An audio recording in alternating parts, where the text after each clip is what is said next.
Boa noite a todos. Que Jesus continue a nos abençoar nesse trabalho que se iniciou neste fim de semana. Terra, planeta, é um dos habitats do Pai que nós assim denominamos. E, naturalmente, como toda criatura, tem seu início e também tem o seu próprio progresso, que é uma lei natural. Quando Kardec, no início da terceira parte do Livro dos Espíritos, na pergunta 614, ele questiona os imortais sobre lei natural, eles responderam que é lei de Deus. É a única verdadeira para a felicidade dos homens. É quem indica-lhe o que fazer ou deixar de fazer. E que nós somos infelizes quando dela nos afastamos. A lei do progresso é uma lei natural, inexorável, a que todas as criaturas estão submetidas. E nós vamos compreender que todos nós, criaturas, submetidas às leis divinas, faz-nos com que sejamos impulsionados ao progresso. E o progresso nosso impulsiona também o progresso das outras criaturas que não estão num estado tão evoluído quanto o nosso. É um processo natural, diremos até de solidariedade. E a questão da transição é também a bondade divina para não violentar as consciências e nem tampouco fazer com que as suas próprias leis se derroguem. Porque quando se fala em transição, estamos entendendo saindo de uma fase para uma outra, ou de um período para outro, e naturalmente o outro é sempre melhor do que o anterior. Porque é uma fase que está sendo mudada em função do progresso. Toda mudança traz consigo a crise, que não é nada sobrenatural ou desnatural. É natural a crise. Ela acontece com o processo natural impulsionado pelo progresso. Então, quando estamos submetidos a mudanças, especificamente em períodos ditos de transição, as crises elas se intensificam.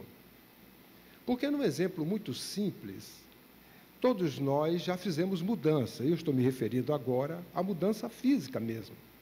Uma mudança de residência, que moramos em um estabelecimento, em uma casa, um apartamento, e vamos sair para um outro.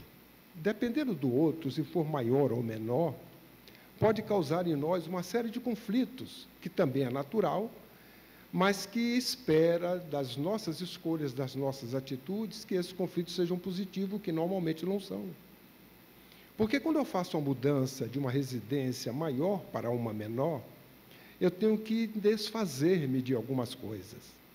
E, às vezes, esses objetos são para nós de um valor que nós nem sabemos dizer qual é, daí ter um valor intangível.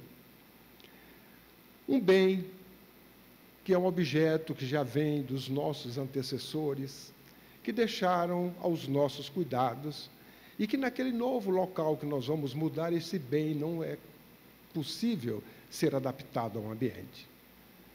E aí nós vamos raciocinar e fazer uma escolha, desfazemos do bem ou não fazemos do bem. E dependendo da postura de cada um, da escolha que possamos fazer, isso pode causar uma crise emocional ou até mudança para um outro local, porque não comporta aquele objeto que para nós é tão valoroso. Então, toda mudança nos traz crises. Mas quando se fala numa mudança global, uma mudança de um habitat do Pai, uma transição saindo de um período para outro, esta crise ela é mais intensificada, porque às vezes ela entra num aspecto cósmico de crise, que passa a termos crise moral, crise financeira, crise econômica, até crise gerada pelos próprios fenômenos naturais na adaptação daquele habitat do pai, devido à sua própria idade e às acomodações da sua própria superfície. A Terra não é a primeira vez que passa por transição. Nós já passamos por muitas transições. Desde o instante em que a teoria, que parece ser a mais verdadeira, do Big Bang, quando no espaço, esta casa do Pai foi dada ao Cristo para que ele pudesse governá-la, passou-se por períodos, desde aquela bola incandescente, até chegar às temperaturas que hoje nós estamos vivendo. Passou-se por mudanças, por transições, que naturalmente foram proporcionando as condições adequadas para que as próprias criaturas também pudessem surgir no momento oportuno, não como uma geração espontânea, mas porque os seus germes já se encontravam aguardando apenas as condições adequadas para o seu surgimento. Mas esta que nós estamos vivendo agora, ela é muito importante, porque nós estamos num novo período. Não é o período anterior, porque se é um novo período, é sinal de que o anterior ele já não existe. Já abandonamos. E toda vez que os protagonistas vivenciam transição, cria-se conflito para aqueles que estão vivenciando. Porque nós estaremos submetidos a uma outra lei, que é uma lei natural, que na pergunta 728 do Livro dos Espíritos, Kardec pergunta se a destruição é lei natural.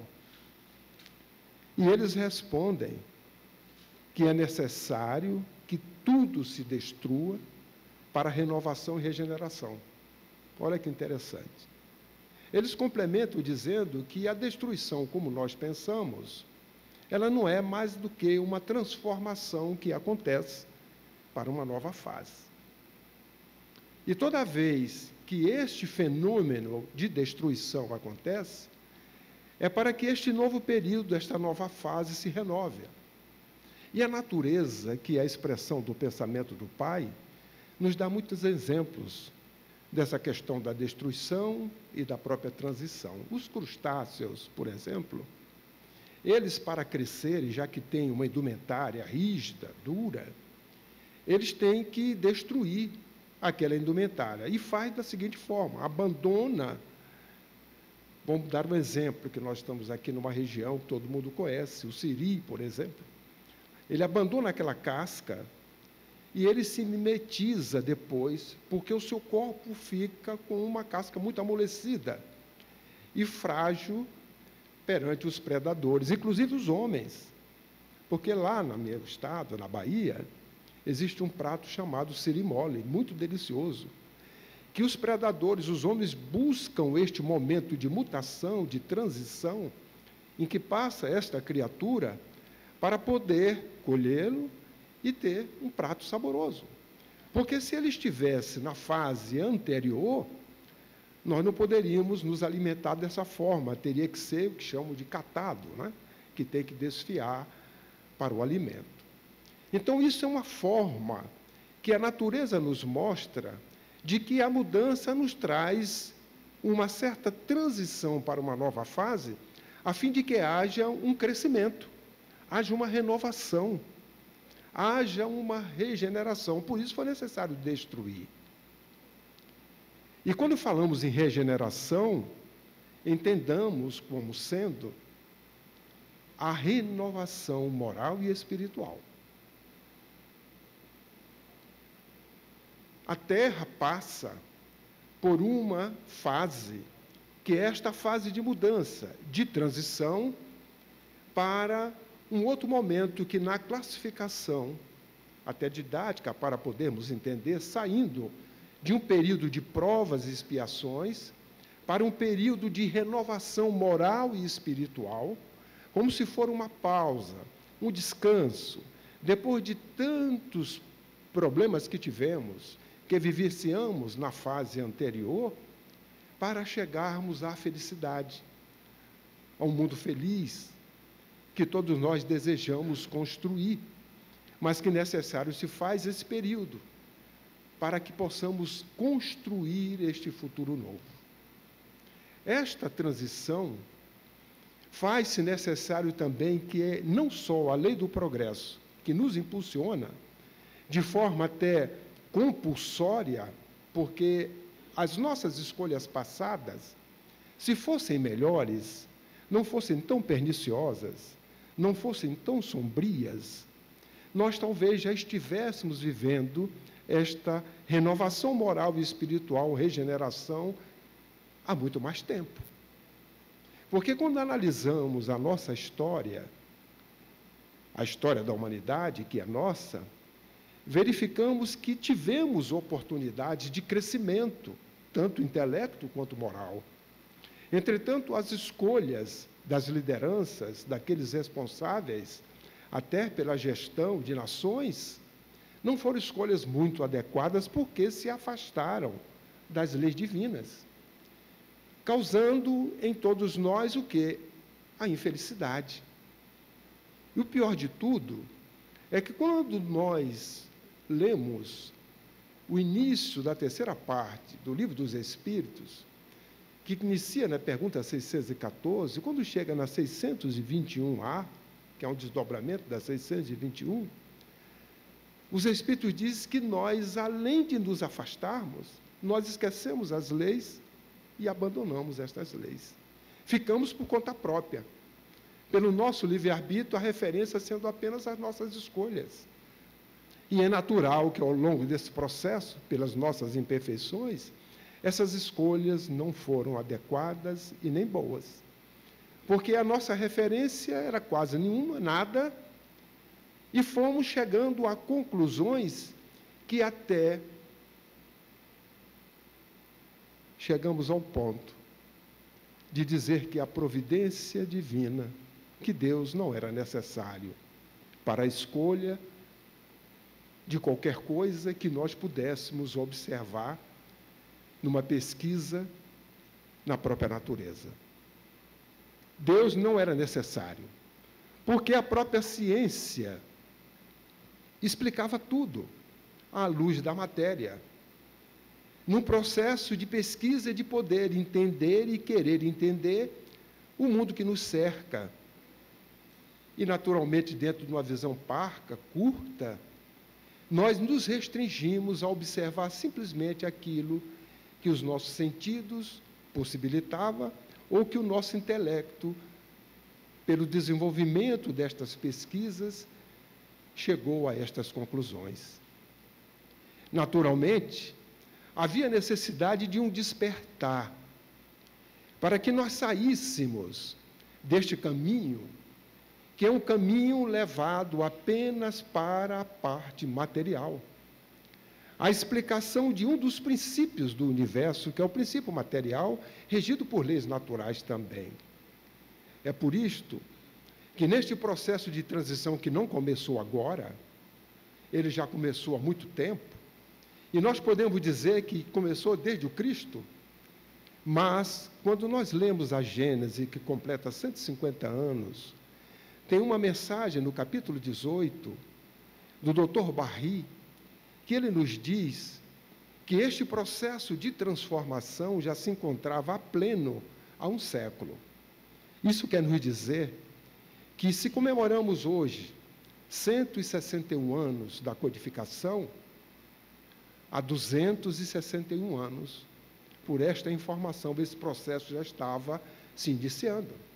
São aqueles que são chamados de precursores da própria doutrina, que surgiu como amanhecer de uma nova era, num momento em que a humanidade, neste processo de transição, pelas escolhas feitas, estava num caminho apenas explicando parcialmente aquilo que observava.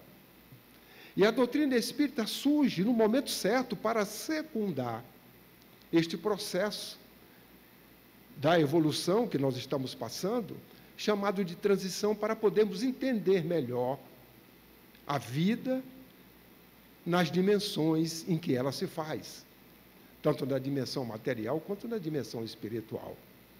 E a doutrina espírita, quando chega, e quando o codificador cataloga e coloca o Livro dos Espíritos, logo na primeira parte, depois de trazer a revelação de Deus, como até então nós não conhecíamos, porque pela primeira vez, pelo menos para mim, ao ler a primeira pergunta do Livro dos Espíritos, e a pergunta 23, a primeira que é Deus, a outra que é o Espírito, eu pude entender, sem nenhuma imagem, a criatura à semelhança do Criador.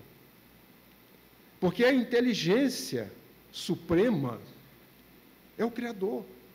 E a criatura é o princípio inteligente.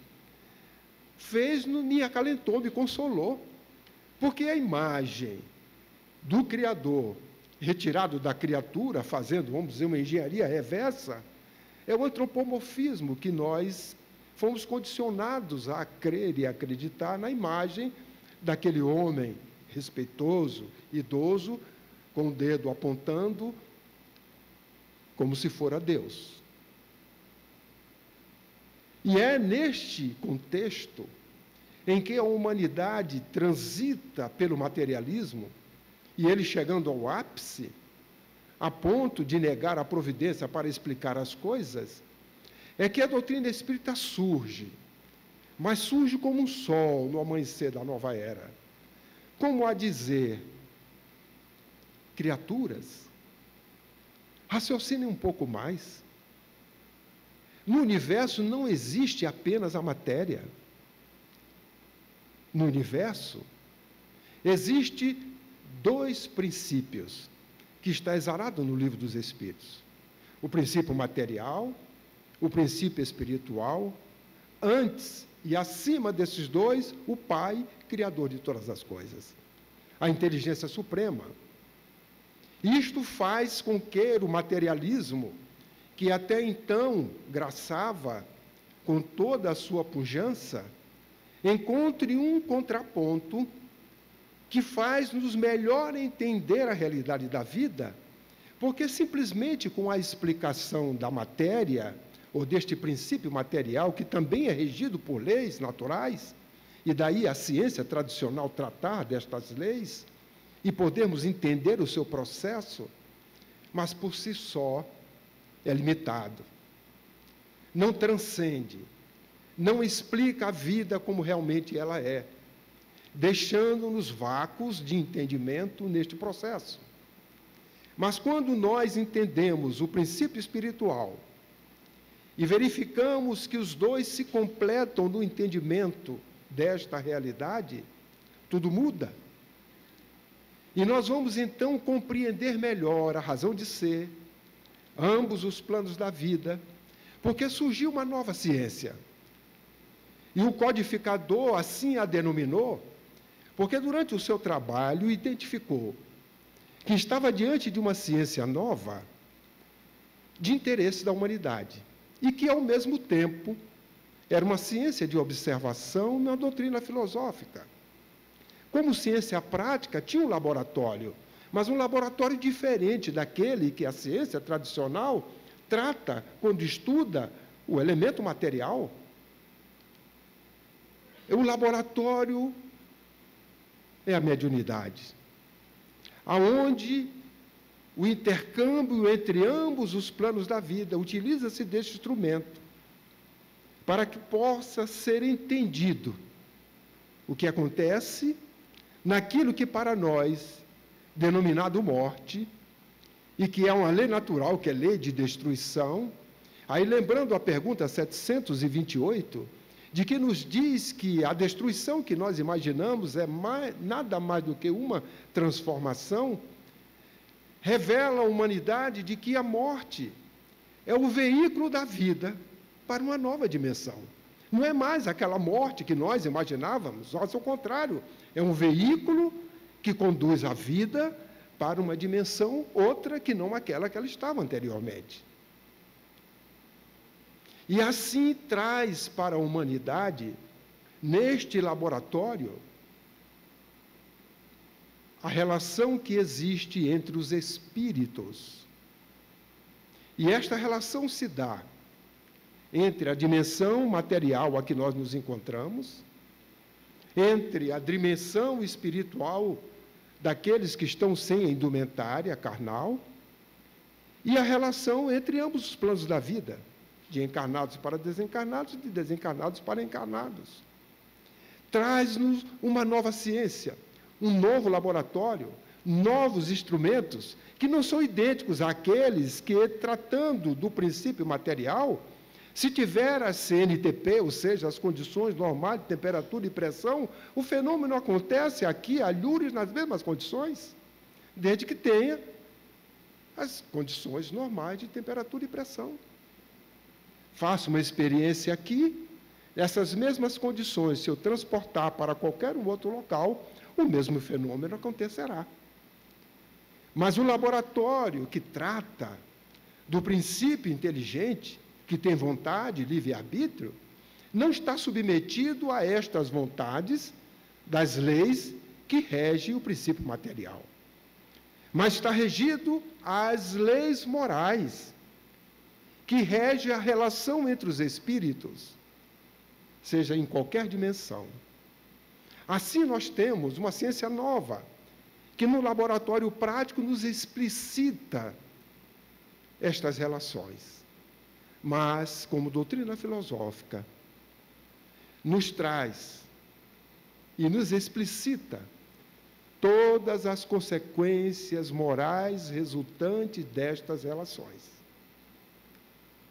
Traz-nos um mundo novo, uma mudança, que também aqueles que começam a conhecer esta nova ciência entram num processo de transição, num processo de mudança, de renovação, porque isto faz com que novas ideias surjam, interrogações que antes não tinham respostas, passam a tê-las, e melhor entender a vida que nós estamos submetidos, seja nesta dimensão ou na outra. Eu sempre relato, e se já me ouviram em alguma oportunidade, eu peço escusas, uma experiência de um companheiro finlandês. Eu já tinha até falado para ele e pedido autorização para que eu pudesse relatar isso quando oportuno. Tivemos um contato com ele na Alemanha, no encontro do Conselho Espírita Internacional. Ficamos no mesmo quarto, e ele muito interessado por beber todos os ensinamentos possíveis da doutrina.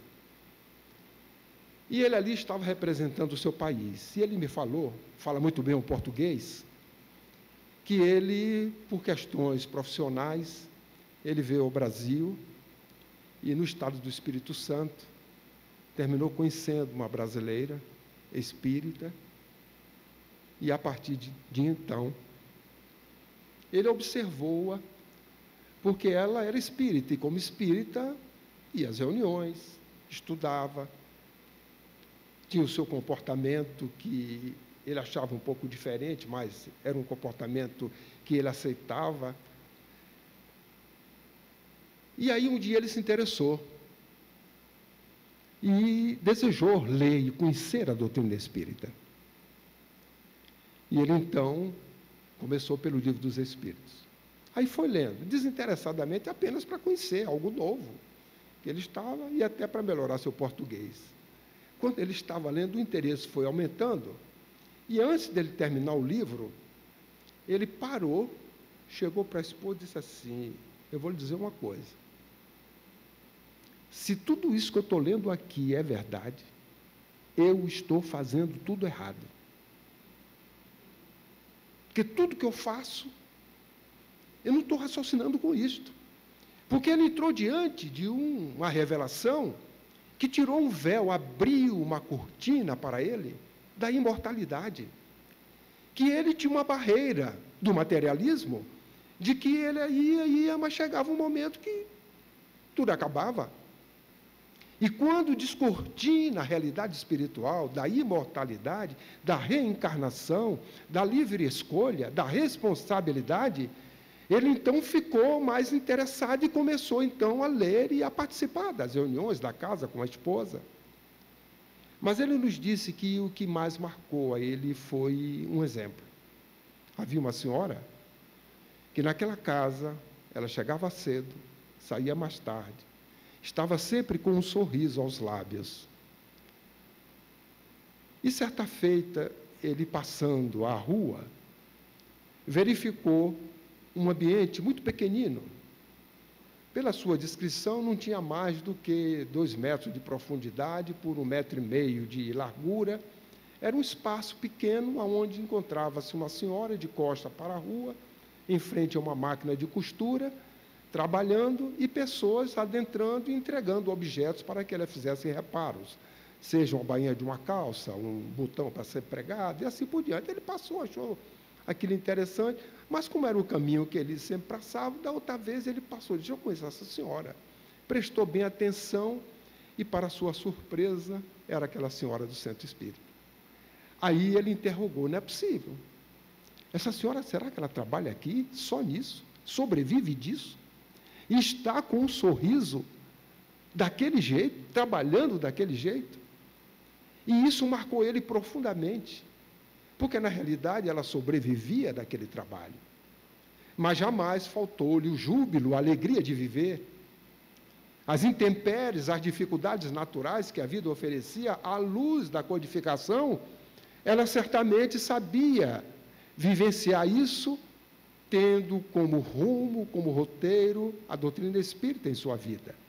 Hoje, ele é um dos responsáveis, ou é o responsável pelo movimento espírita na Finlândia, fazendo um trabalho de divulgação lá naquele país.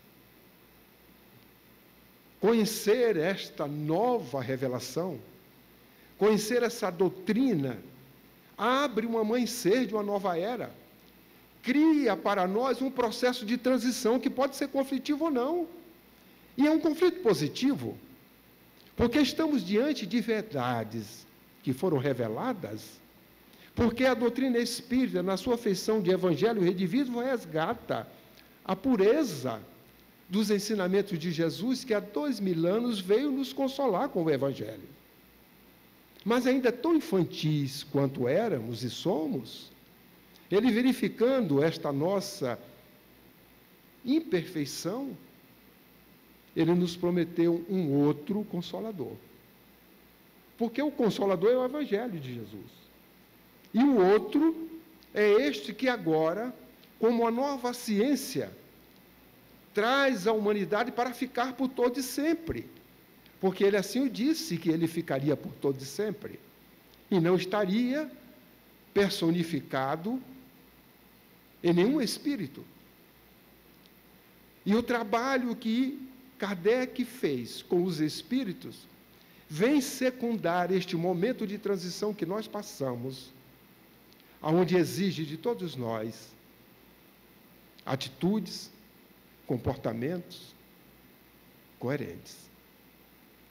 Estamos diante de leis naturais desvendadas para nós, desveladas, para podermos entender. Por isso que Jesus falou: sou a porta. E o codificador, diante do trabalho que executou, ele nos esclarece dizendo que a doutrina espírita é a chave fácil para entendermos a mensagem de Jesus. E realmente é. Porque nos possibilita, à luz da ciência e do seu própria característica progressiva, de ir nos atualizando ao tempo que necessário for para que essas verdades sejam melhores entendidas. Por isto que o livro dos Espíritos é a maior síntese destas verdades que a humanidade desconhece e que está aí à disposição nossa. Dele, ele desdobrou mais 4 livros decodificando aquelas sínteses para que nós pudéssemos entender naquilo que hoje chamamos Pentateuco kardeciano. As obras subsequentes, que vieram graças às mediunidades abençoadas, vieram também, no tempo certo, esclarecer-nos aquela síntese, à proporção que a necessidade do entendimento vai nos trazendo esta oportunidade, para que melhor possamos, na vida de relação, fazermos esta interação da melhor maneira possível, aplicando a lei áurea, respeitando-nos mutuamente, as diferenças que nos unem, para que nós assim também possamos progredir e chegar ao novo momento que essa transição está nos levando, para que nós possamos assim herdar uma terra melhor. Entretanto, sair de um momento para o outro, há necessidade também que a lei de destruição, concomitante com a lei do progresso, se faça. O progresso nos impulsiona à mudança para melhor. E a lei de destruição nos impulsiona a deixarmos o homem velho para chegarmos mais novos. Faço uma comparação sempre de uma forma inversa ao processo reencarnatório. Porque nós, quando nascemos crianças, novos, jovens, e voltamos à pátria espiritual, maduros ou idosos, num processo natural, exceto aqueles que passam para o plano espiritual no momento certo, ocasionado por um acidente, uma doença, alguma coisa. Esse é o processo, não é? Nascemos criança e voltamos velho. Mas depois desta nova ciência, raciocinando com a realidade, não é bem assim, não. Nós nascemos velhos e voltamos mais novos. Porque somos espíritos milenares, com hábitos e um passado negro, sombrio, pernicioso. E que reencarnamos trazendo todo esse legado, numa escola que vai nos propiciar a oportunidade de renovação moral e espiritual, uma escola para nos regenerar. Uma escola que vai nos levar a um processo de transição, de sair do velho para o novo. Mas lembramos de Jesus quando nos fala do vinho velho, o vinho no odre velho. Se você tem um vasilhame velho, com um vinho velho, e você está ao lado com o melhor vinho do mundo, se ainda existe aquele vinho velho e você coloca o novo, ele pode azedar, vinagrar, e o sabor do vinho novo você perde. Para que você mantenha o vinho novo, você tem que jogar fora, destruir aquele vinho velho, lavar bem o vaso, se você quiser aproveitá-lo, e aí sim colocar o vinho novo. Ele mantém o seu sabor, mantém o seu odor e todas as características próprias dele. Não é assim? É. Nós somos esse odre com vinho velho. E que diante de uma ciência nova, que nos traz estas características todas para que nós possamos nos relacionarmos de maneira melhor, caridosa, para que nós possamos nos renovar, nós devemos ter muito cuidado, porque se não utilizarmos a lei de destruição, nós vamos vinagrar muita coisa, que na realidade não vinagra, porque são leis, são verdades divinas, mas que não se coadunarão com o homem velho que somos. Porque só iremos perceber esse novo No momento que destruirmos o velho em nós. Enquanto não destruirmos, nós vamos ficar num conflito. E sem perceber o novo na sua essência. O codificador nos fala que os protagonistas da transição vivem em conflito. É porque tem que destruir algo antes daquilo que deseja, como sendo novo, e ainda não está construído. É como se eu estivesse morando numa casa, imagina uma outra, tivesse que destruir a velha, e a outra ainda não está construída. Eu ia ficar sem teto. Ia ficar no momento, onde é que eu vou morar, o que é que eu vou fazer, isso cria conflito. E nós temos muito egoísmo, muita vaidade, muito orgulho, muito de respeito ao próximo. E podemos enumerar muitas coisas que amealhamos e cultivamos ao longo de milênios. E que a transição nos convoca, nos convida a destruir estas coisas para que nós possamos repor ou colocar no vasilhame novo para podermos degustar as belezas das virtudes santificantes que estão latentes em nós e que nós não conseguimos ainda colocá-las em prática. Isto nos leva a conflitos. Só que na transição, quer dizer que o momento velho já não existe, porque estamos na transição para um novo. Não é verdade? Não dá para nós darmos mais tempo para nós. Não sei se me fiz entender. Porque antes dela, no momento velho, provas e expiações, quando nós fomos recorrentes nos erros, nascemos, estivemos numa escola, numa existência para um aprendizado, para voltarmos mais novos do que os velhos homens que naquela existência nós fomos, e não aproveitamos e voltamos tão velhos quanto antes, ou até pior, porque acumulamos mais. Chegamos no plano espiritual, planeja-se uma próxima encarnação, e aí verifica-se que nós necessitamos de uma moradia, de provas e expiações. E é natural que a misericórdia nos volte para aquela família, humanidade, que ainda vive provas e expiações.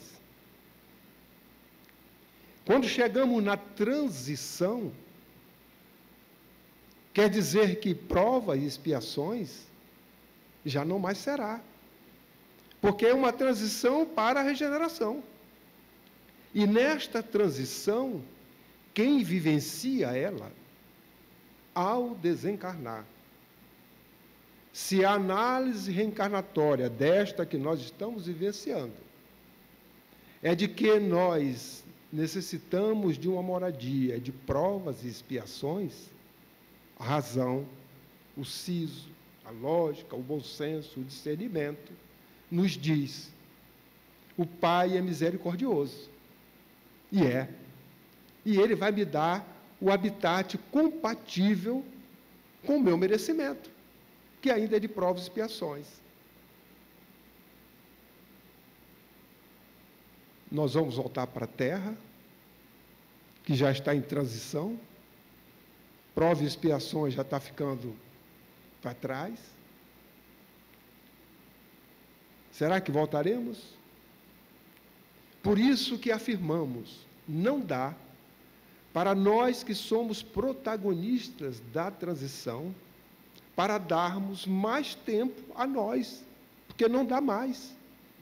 Este é aquele momento do Evangelho, do sim, sim, do não, não. É o momento de fazermos uma única escolha, numa encruzilhada. Mas alguém poderá dizer, que coisa difícil. Uma encruzilhada é um ponto onde, naquele ponto, converge N estradas, Como eu vou escolher uma e tem que ser a correta, porque eu não posso errar? Ao mesmo tempo que aparenta ser difícil, é muito fácil. Porque ele disse assim: eu sou o caminho. Ele não disse que era o primeiro, o segundo ou os, ele disse que era o caminho, só tem um. E nós já o conhecemos, porque somos alfabetizados no seu Evangelho. Já conhecemos o ABC do Evangelho de Jesus. E diante de uma encruzilhada, nós sabemos fazer a escolha. Pode ter 1000 caminhos, o dele nós distinguiremos. Ficaria difícil distinguir os outros, que nós não somos alfabetizados, mas somos levados, até porque em alguns deles nós somos doutores, mestres, já formados. Mas estes nós já conhecemos bastante. Então, no momento das escolhas que nós estamos fazendo, nesta presente existência, este momento de transição nos possibilita fazermos a escolha correta. Se nós não fizermos a escolha correta, certamente nós iremos ter muita saudade desta terra, que só abrigará aqueles que realmente estiverem compatíveis com a fase de transição e com a regeneração esperada. Como o conhecimento é proporcional à responsabilidade, nós temos muito mais responsabilidades, porque já conhecemos Jesus. E a pergunta que nós fazemos é: qual o diferencial que nós, neste momento de transição, estamos fazendo? Tem algum diferencial do comportamento daqueles que não conhecem? Porque a justiça divina, ela está na nossa própria consciência, porque as leis estão nela. E no momento das análises, dos próprios julgamentos que nós faremos, nós iremos verificar que tivemos uma grande oportunidade e não despertamos para ela. Porque, mergulhado na indumentária, nós sabemos perfeitamente que a dimensão material, ela reduz a capacidade de percebermos com tanta lucidez quando desprovido dela, vivendo a verdadeira vida, que é a vida espiritual. Mas isto não impede de nós fazermos, nestes dias de transição, reflexões profundas, porque a transição está dizendo, é mudança. Mudança para um novo período. Que período é esse? É um período que nós já conhecemos. É um período que já foi dito pelas Escrituras. O sermão profético de Jesus, ele já fala isto. Ao longo dele, depois dele, da história, tivemos Nostradamus falando algumas coisas. E a doutrina espírita vem ratificar estas coisas, já nos anunciando. Quando nós pegamos o livro dos Espíritos em Prolegômenos, já está lá dizendo que estes momentos foram chegados de transformação. Quando nós pegamos a pergunta 1019, o Espírito São Luís já nos fala. E o livro que nós estamos comemorando 150 anos, a Gênese, nos fala justamente desse processo todo. Para que nós possamos, no contexto, esclarecidos, tomarmos posturas adequadas com o conhecimento que nós já detemos e que já possuímos. Faço questão de citar o deter e o possuir, porque o Espírito Emmanuel nos esclarece muito bem sobre essas duas posturas. O conhecimento nós detemos quando nós lemos, aprendemos pela inteligência, ficamos esclarecidos porque até então era desconhecido, algo nos revela e nós vamos detendo o conhecimento. A posse do conhecimento só acontece quando nós meditamos sobre ele, refletimos sobre ele, tiramos do cognitivo e levamos para a vivência. No momento que nós vivenciamos, o ciclo se completa. Eu tiro da detenção para ter posse. E possuído deste conhecimento, eu tenho condições de poder repassá-lo através do próprio exemplo. Por isso que no Sermão do Monte, quando Jesus estava naquele instante falando das bem-aventuranças, o discípulo para ele: mestre, como é que a gente vai alimentar esse pessoal? Muita gente com fome. O Cristo ficou tranquilo, só fez uma pergunta. Ele não perguntou assim: o que detens? Ele perguntou: o que tens? É posse. Aí eles estavam preocupados porque realmente tinha pouca coisa. O número não interessa se é 7 ou 4. Tinha poucos pães, poucos peixes, mas não dá para alimentar todo mundo. Aí ele deu a resposta e Jesus terminou o Sermão do Monte. Quando terminou, todos nós conhecemos que ele alimentou a todos. Mas é importante ter, porque se nós apenas detemos, não possuímos nada. E quando nós vamos doar alguma coisa, nós temos que doar o que temos, não é o que detemos. Porque quem não tem nada, nada vezes infinito é nada. Nada não multiplica nada. Imagino vocês se eles respondessem: mestre, não temos nada. Talvez nós teríamos que estar contando outro fato que certamente Jesus nos demonstraria. Mas aquele momento nos demonstra um fato: tem migalhas, e essas migalhas podem ser multiplicadas.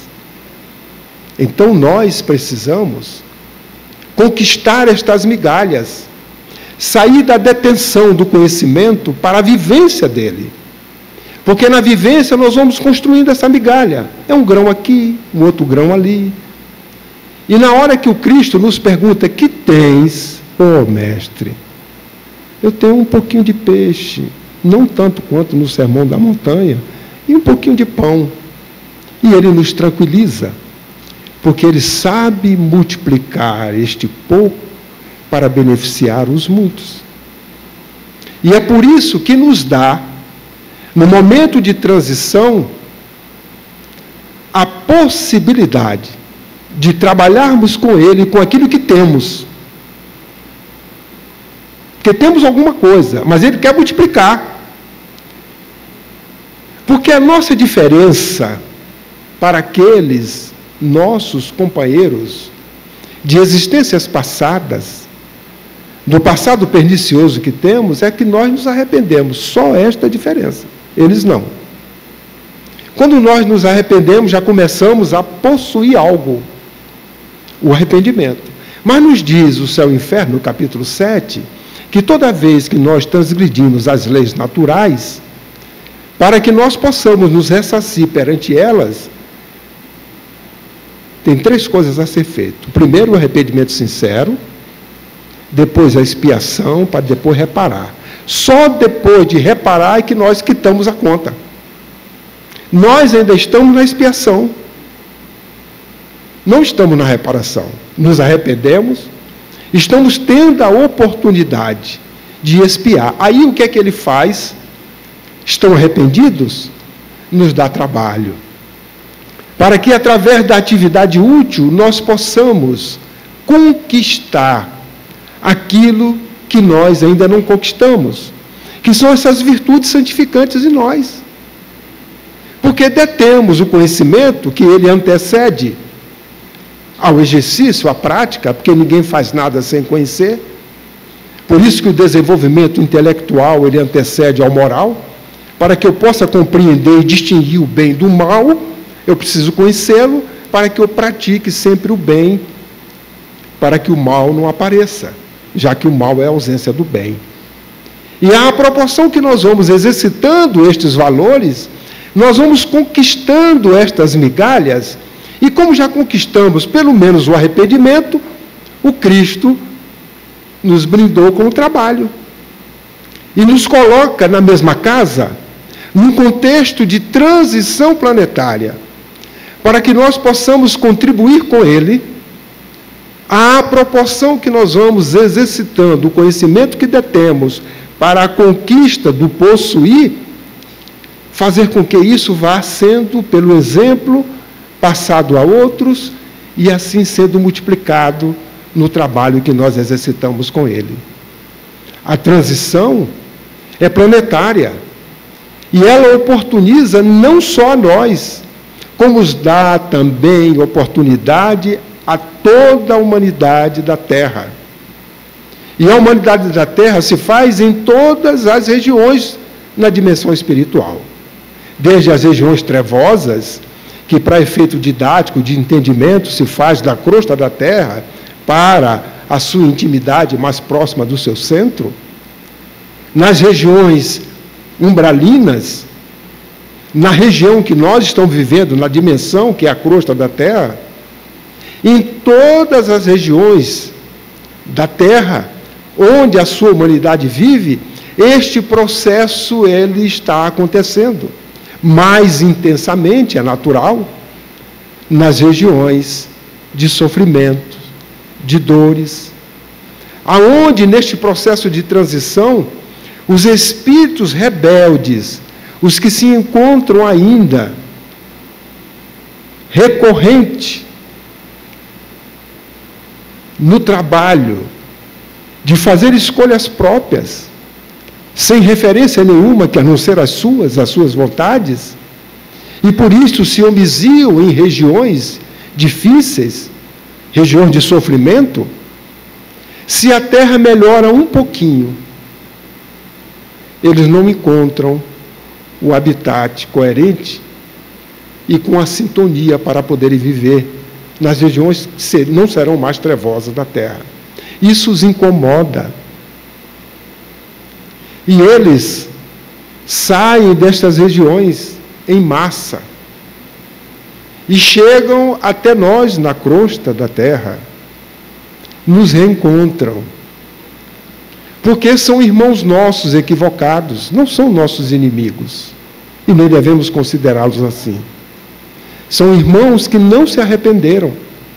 Os grupos aos quais nós pertencemos no passado, eles também pertenceram. Porque nós espíritas lembramos, dizemos assim, eu fui rei, eu fui cônsul, eu fui rainha, não é? No passado. Ninguém lembra do cidadão normal. Mas quando nós lemos a nossa história, a história da humanidade, os protagonistas fomos nós, nas múltiplas existências que tivemos no passado.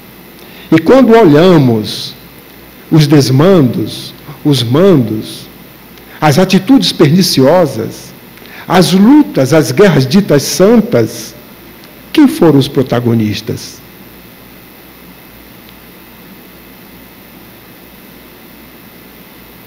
Provavelmente nós participamos dessa história.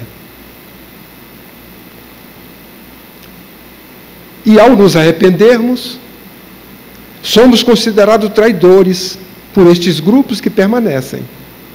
Quando nos reencontram, é muito mais fácil nós nos afinizarmos com eles, e eles se afinizarmos conosco, do que nós com os benfeitores, os prepostos do Cristo, que estão zelando por nós no trabalho que executamos nas casas espíritas, no trabalho, no lar, aonde estivermos.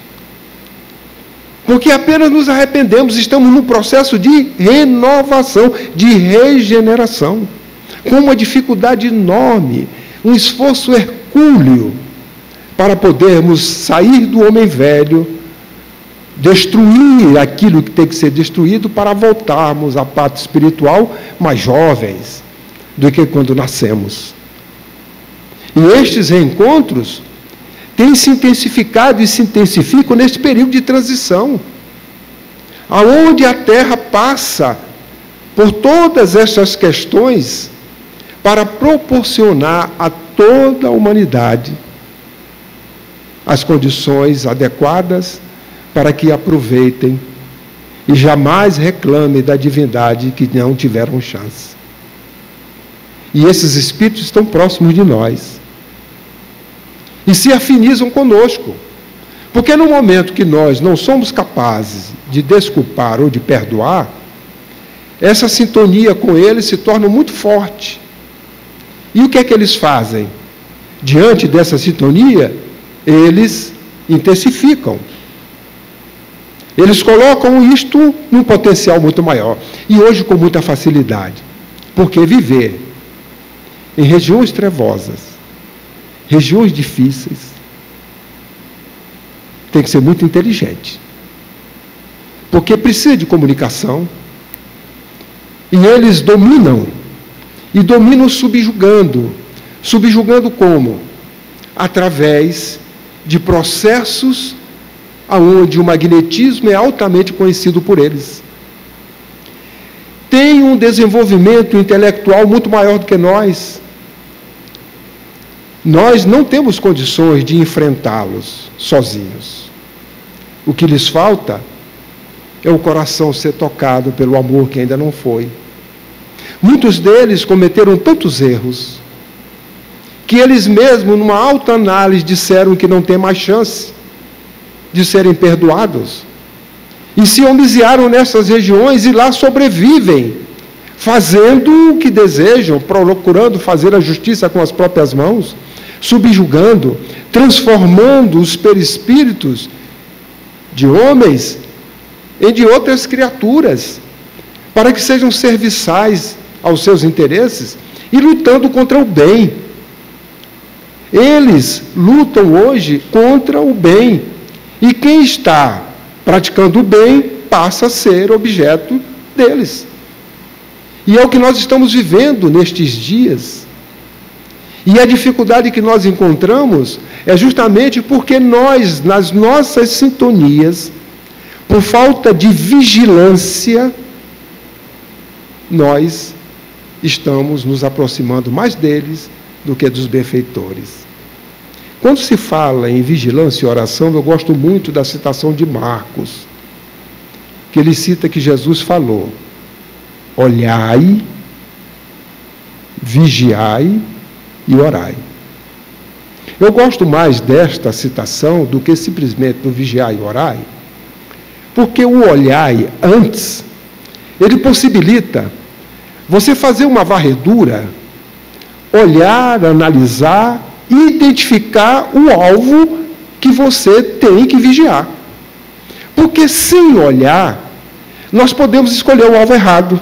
E é o que nós fizemos ao longo do tempo. Justamente por falta do olhar.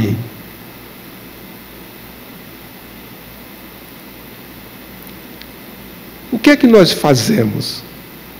Olhamos para fora e vigiamos o que vem de fora para dentro.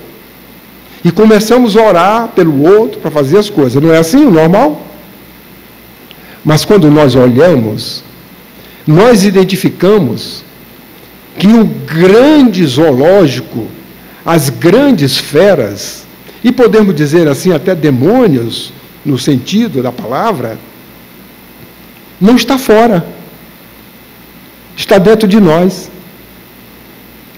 E ao longo do processo evolutivo, estes espíritos atuaram desde o século IV, 370, o ano 411, os godos, visigodos, ostrogodos, as lutas que tiveram ali na Península Ibérica, passaram pelas cruzadas, pela Inquisição, tudo isso influenciando. As guerras santas, veio culminar com o nazismo. De lá para cá, eles lutavam com as armas, na época dos godos, visigodos, desorganizados. Saíam em bandos e conseguiam vencer. Mas de lá para cá, eles cresceram também. A comunicação evoluiu. E a comunicação que nós temos hoje à nossa disposição, eles conhecem perfeitamente. Esta e as que virão, que nós ainda não conhecemos.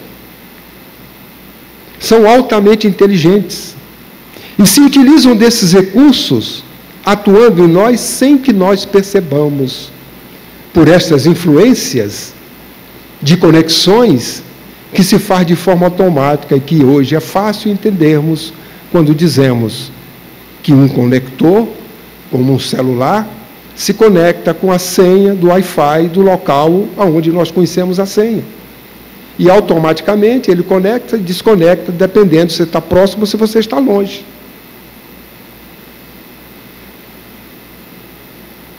Ódio, vingança, desejo de poder, inveja, todos esses sentimentos têm senha. Porque são ondas, têm frequência, são identificadas. E na hora que esses sentimentos são colocados por nós, as conexões se fazem porque eles estão atentos e até fora do ambiente onde nós estamos. Porque essas sintonias saem no espaço, eles identificam, sabem de quem é, conectam e a partir daí começam então o zap do plano espiritual, pensamento deles com os nossos, e a nossa invigilância faz com que nós vigiemos o alvo errado. Ao invés de vigiarmos o nosso interior, as nossas mazelas, que é onde eles estão atacando, encontrando as sintonias, nós, por deixarmos de olhar, continuamos apenas vigiando o exterior, esquecendo do interior. Então, queridas amigas, queridos amigos, a transição planetária é um momento de muita reflexão, cuja palavra de ordem é o discernimento. Porque são momentos do sim, sim, do não, não. É o momento dos falsos cristos, dos falsos profetas, que nós estamos vivenciando e sendo protagonistas deste momento. Que por misericórdia do Pai, que jamais nos desampara, vem secundar-nos a compreensão, o entendimento e a melhor maneira de viver esses instantes com a nova revelação, com a boa nova Rede Viva, para que nós possamos hoje, como nunca necessitamos de Jesus, compreendê-lo melhor, entendê-lo, para que nós possamos colocá-lo nas nossas existências, vivenciando os seus ensinamentos. Que hoje o Evangelho de Jesus se torna fácil e compreensível pela chave que a doutrina espírita nos traz, para melhor compreendermos. Vivemos, sim, uma transição planetária. Já estamos na regeneração, desde 2010. O Carlos citou aqui na sua palestra inicial a comunicação do venerando Bezerra de Menezes. Aqueles que não tiveram a oportunidade de refletir sobre ela, verifiquem-na, que está à disposição na mídia e na internet. É 18 de abril de 2010. Para encerrar e deixar nossa reflexão, ele diz assim: estamos em um novo momento. Novo, sinal que o velho. Estes dias assinalam uma data muito significativa. Data é dia, mês e ano. A saída do mundo de provas e expiações para o mundo de regeneração. A grande noite que se abatia sobre a humanidade lentamente foi dando lugar à luz. Não dá mais para retroceder. Então nós somos aqueles que, nesse início da regeneração, ainda tão escura quanto o término da prova e expiações. É como se fosse 11h59, 23h59, meia-noite, e a partir da meia-noite, quando os ponteiros deixam de estar juntos, nós iniciamos um novo dia. Ele é tão escuro quanto o dia anterior. E ninguém dá bom dia, meia-noite e meia, a quem quer que seja. Nós damos até logo, ou até amanhã, e já estamos no amanhã e nem percebemos. Porque o nosso condicionamento, o amanhã, é só quando começa no horizonte a delinear as curvas, as anfractuosidades dos montes, ou a linha da planície, dependendo da região, e o colorido do céu, que varia do amarelo claro ao mais carmim, numa pintura inigualável, que a cada dia se renova, sem que uma seja igual à outra. Aí nós damos bom dia, mas o dia já começou há 5, 6 horas atrás, dependendo da região ou do horário que nós convencionamos. Então, que nós possamos aproveitar esses dias para que a vivência do Evangelho do Cristo seja em nossas vidas um imperativo. Não mais um desejo, mas um imperativo, porque não temos tempo para dar mais tempo a nós mesmos. Que Jesus nos abençoe, nos ampare, nos fortaleça, hoje e sempre. Muito obrigado.